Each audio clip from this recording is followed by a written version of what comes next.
This group over here are my naked necks. They are. Yeah, and it's not everybody's cup of tea, but I love them. They are so ugly, they're cute to me.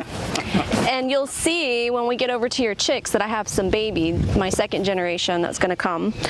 But so I have this group, it's a small group. I have them over here because I wanted to have pure naked necks for my own expansion. I did have them with my egg layers that are out in the field, but I did quite a few months ago separate them out so I could start having the pure naked necks for expansion reasons.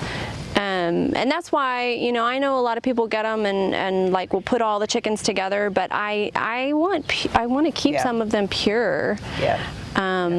So this is what this group is, and I like them because they're very sweet.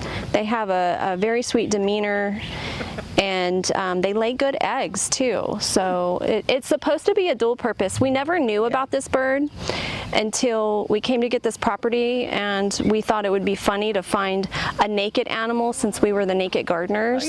So then we looked up naked chicken. And then naked necks came up. Necks came up. Are they like a turken or something? Yeah, that's what it is. It's called a turken, or that's what people call it, but it's official naked neck.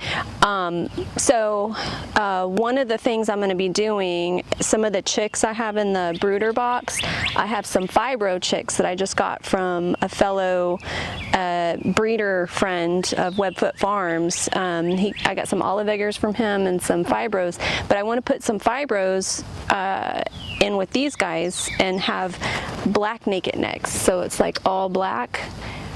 That's what I want to do. It's a project. It's the first time I'm gonna experiment.